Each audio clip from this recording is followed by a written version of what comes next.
আপনার কাছে best product আছে, কিন্তু প্রোডাক্ট সম্পর্কে কেউ জানে না। সেল হবে কিভাবে?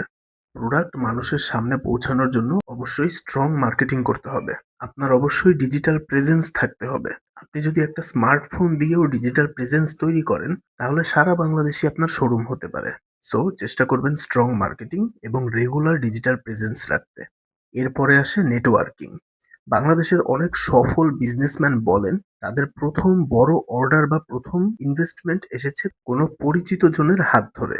নেটওয়ার্কিং মানে শুধু কার্ড দেওয়া নেওয়া করা না। আপনি বিভিন্ন ট্রেড ফেয়ারে যাবেন, অন্যান্য উদ্যোক্তাদের সাথে কথা বলবেন, শিল্প সমিতির বিভিন্ন খোঁজ খবর রাখবেন। চেষ্টা করবেন সোশ্যাল মিডিয়াতে সবসময় নিজেকে প্রেজেন্স রাখতে।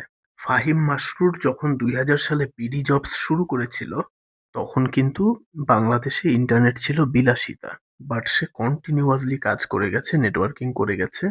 আজকে বিডি জবস দেশের সবচেয়ে বড় জব পোর্টাল। আপনি যদি সঠিকভাবে একটা বড় নেটওয়ার্কিং করতে পারেন, এই একটা কারণে আপনার ব্যবসা অনেক দূর এগিয়ে যাবে।